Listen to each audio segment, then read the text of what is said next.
The Florida Gators fired Billy Napier. Billy Gonzalez is the interim head coach, and offensive coordinator Russ Callaway is not calling plays.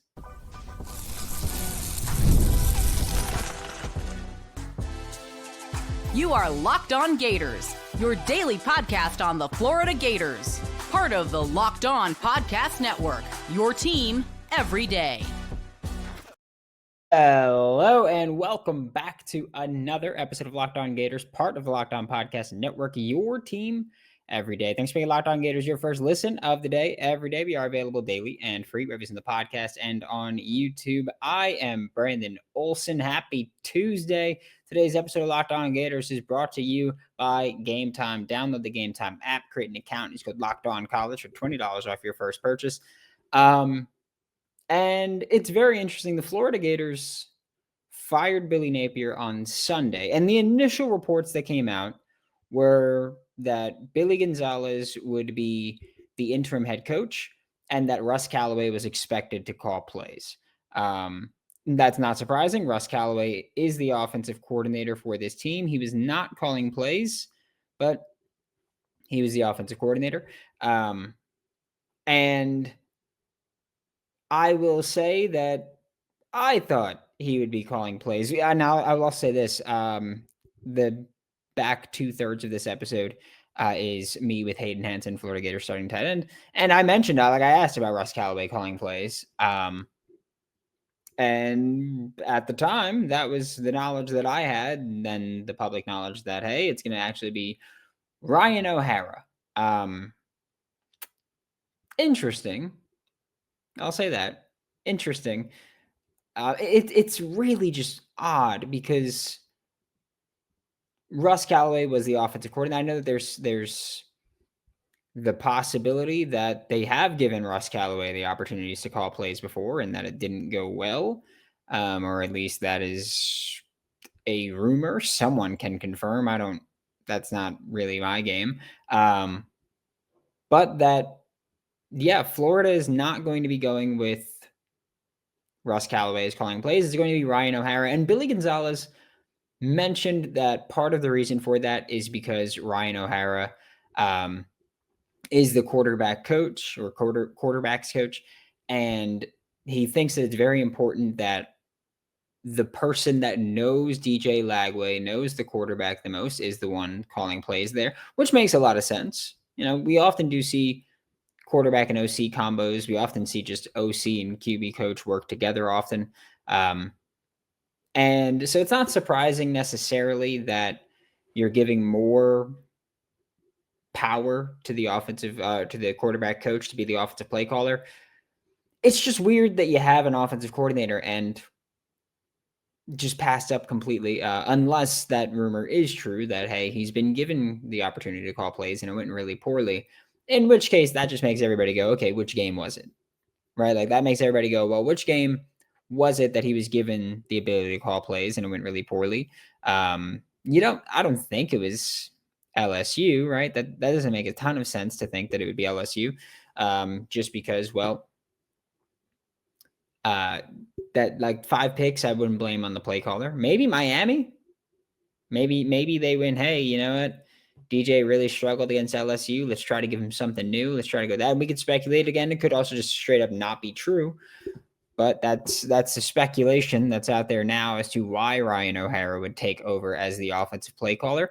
And the Florida Gators website lists Ryan O'Hara as the quarterback coach that was at Alabama A&M for the 2016-2017 seasons,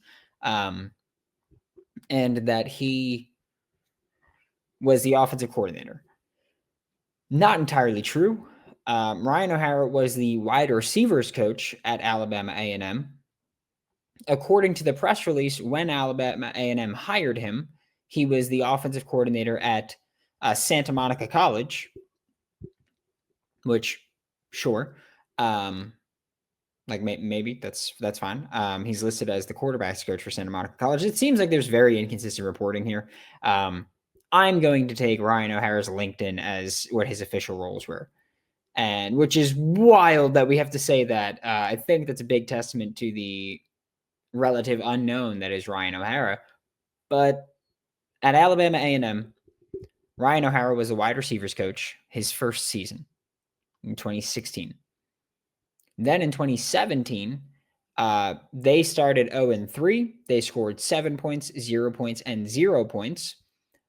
And then Ryan O'Hara took over as the offensive coordinator from that point on, in which case his first game as offensive coordinator was against Texas Southern. He scored 30 points. Arkansas Pine Bluff, 27 points. They went 4-4 with him as the offensive coordinator. I still cannot believe that this is the conversation that we're having right now, just because that is wild to me to be talking about this being the case. But it is what it is, right? This Alabama A&M team was obviously not amazing. Overall on the season, according to ESPN, they averaged 28.2 points per game. They were more of a passing team than rushing team. It's really weird that this is what we're talking about right now. It's really weird, but they went from 3 points per game to 27 points per game on the season, according to Ryan O'Hara. My math said 23.25 points per game, which is that. A lot of passing attack there. So I do think that we see maybe leaning a bit more into that. That could also just be what they had that was available. But it's just interesting. I'm going to be just honest. It's really interesting that Florida went from Billy Napier calling plays. And also initially in the press conference, it seemed like Billy Gonzalez was implying he was going to call plays because he said offense, I will. And then he clarified that I think what he meant when he said offense, I will, was that he will give you insight into what he was calling on offense. But Ryan O'Hara being the offensive play caller is interesting because even if he did anything in Alabama A&M, let's say he was the offensive coordinator, that was almost a decade ago at this point. That was almost a decade ago that he was at Alabama A&M.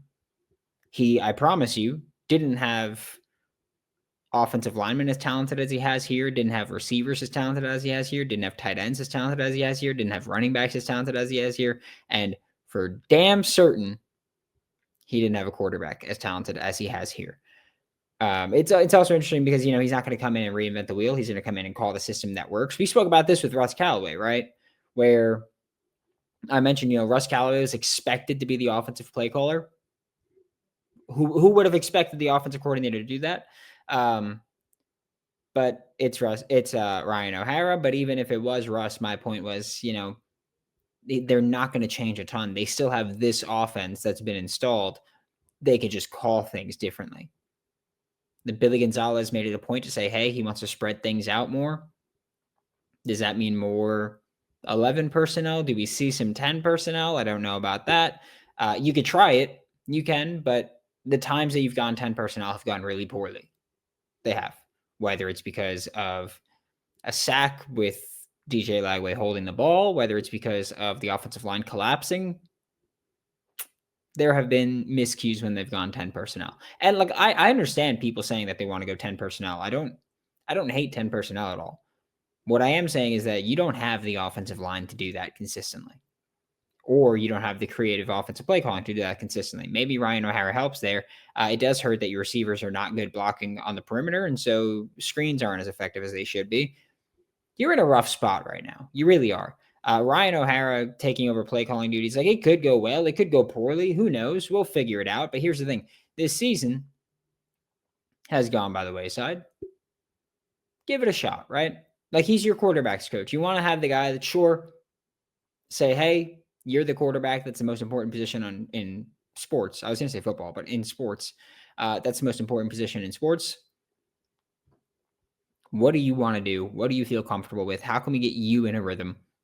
And how can we find ways to score, especially when you got Georgia coming up? So it's going to be really interesting for Florida to know what their offense is going to look like.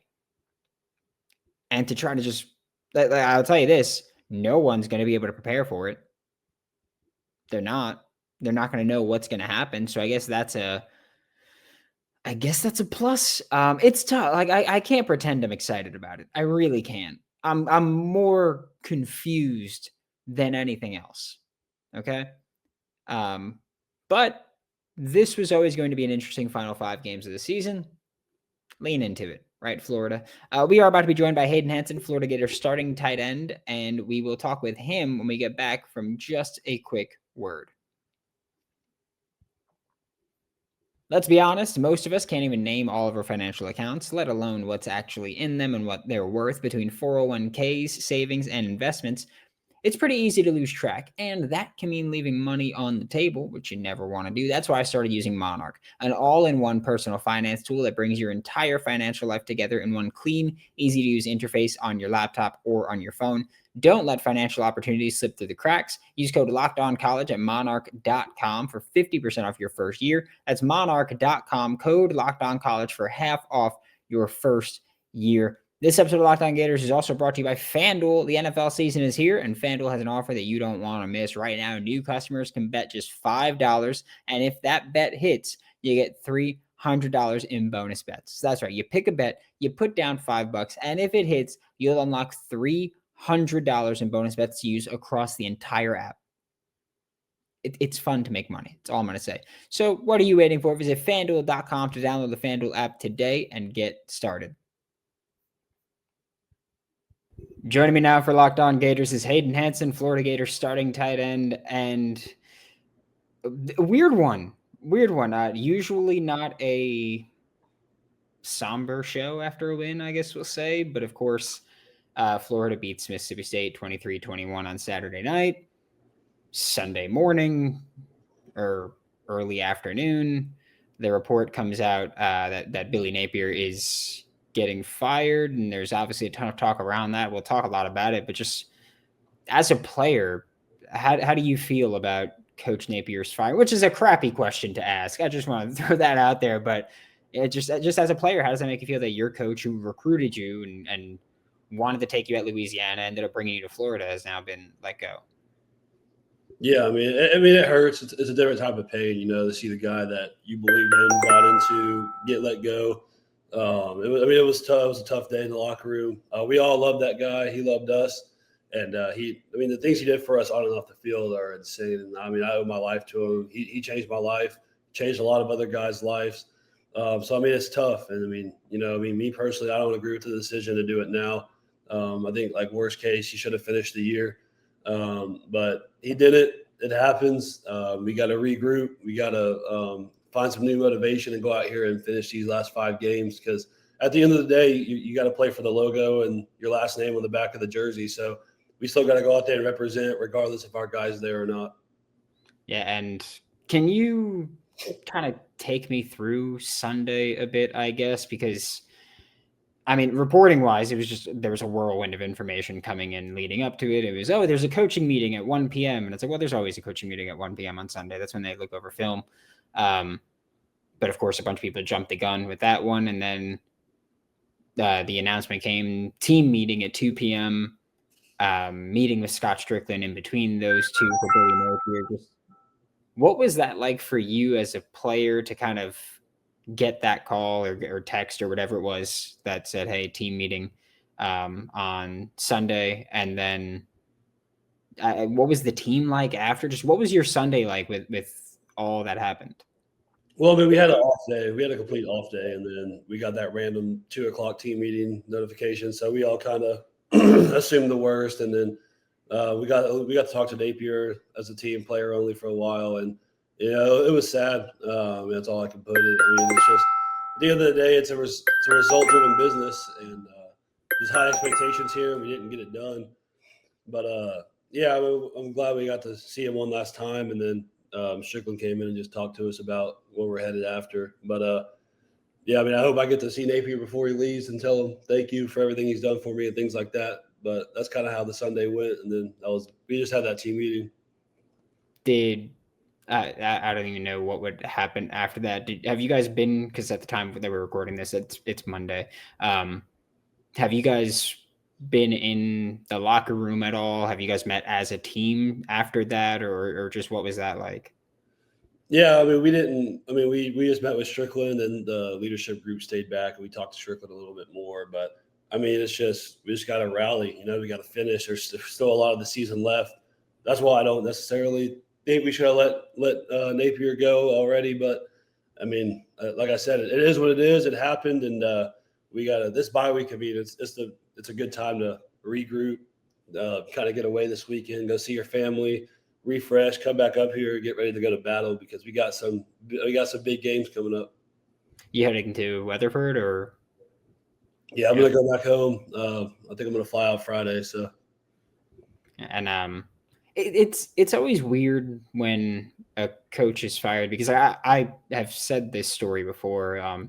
I spoke with Napier at the Senior Bowl this past year. We were talking about it, and he was just like, "It's the University of Florida. Like, if you don't win enough games, they're gonna fire you." And I felt like it was a unfair question after the game too, which I don't know how much you pay attention to those press conferences. I would hope not much. But they even asked DJ Lagway where they were just like, "Oh, like, do you think it's fair to let him go after winning the game?" And it just feels like a weird situation because I think for a lot of people, it's like, all right, well, he didn't do enough winning in that amount of time.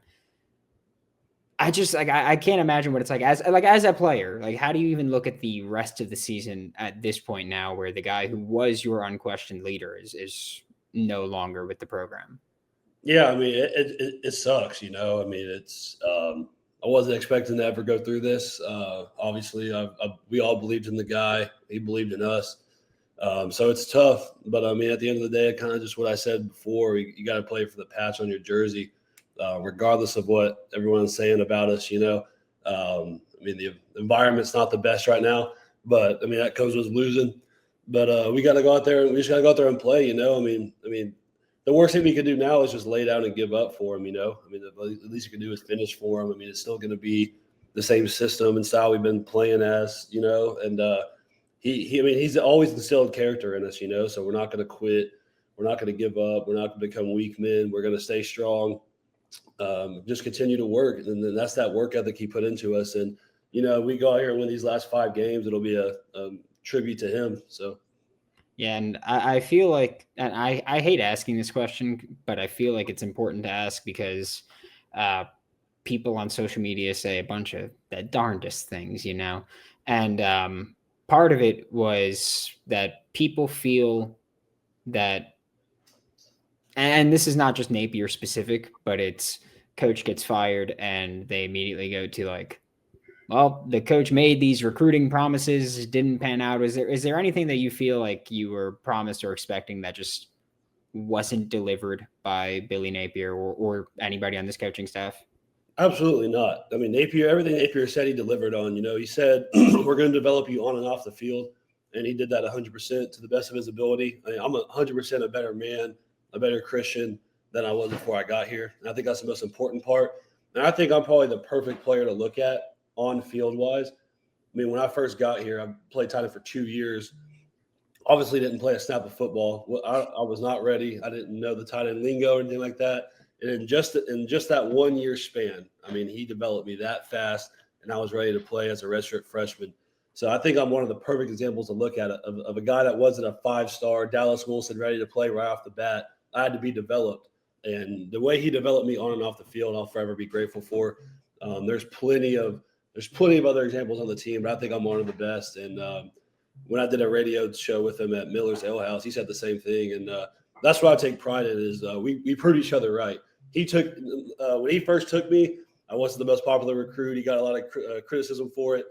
I had people telling me that I should go to a lower level so I could play.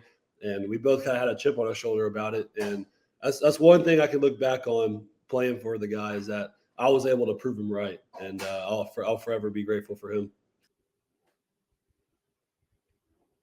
It is the dawn of a new era for Florida Gators football, and honestly, a lot of people pretty excited. I'm excited too. Like I'm skeptical as hell, but I'm excited for this. We got the cocktail party coming up. It's fun. The tailgates, the rivalries, the energy in the stands as you're going to have a new offensive coordinator, new head coach, new everything. It's beautiful, but let's be real. Actually getting tickets sometimes can feel like more of a battle than the game itself with endless queues, hidden fees, prices jumping at checkout for no reason other than because they can do that to you. That's why we use Game Time, right? The app that gives the advantage back to fans. It's the easiest way to score last-minute tickets at the best prices with no surprise fees, so that what you see is what you pay. Take the guesswork of buying college football tickets with Game Time. Download the Game Time app, create an account, and code LOCKEDONCollege for $20 off your first purchase. Terms apply. Again, that's promo code LOCKEDONCollege, LOCKEDONCOLLEGE for $20 off. Swipe, tap, ticket, go. Download Game Time today. Yeah, and did you guys, guess again, like I know that there's been a big focus on blocking out the outside noise, not paying attention to what's said on social media, not paying attention to what's said amongst just regular media, like print, podcasts, anything, ironic as that may sound at this exact moment. But did you guys kind of know that this was coming as a roster? Just because, and I feel like when watching this live, it felt like that. We've had comments talk about that where it felt like after the game, Mekhi Boyro interception, by the way, one of the most insane things that we're going to see. Mekhi Boyro gets the interception when Mississippi State was in field goal range. Very possible that they were going to make that kick and win. Very possible they were going to miss the kick and lose. But it felt like after the game, Jake Slaughter and Austin Barber, the way that they ran up to celebrate with Coach Napier, something about that moment felt like what a send-off kind of moment. I don't know if you knew, if the roster knew, or if they knew, and maybe it's because we kind of expected that it would happen eventually.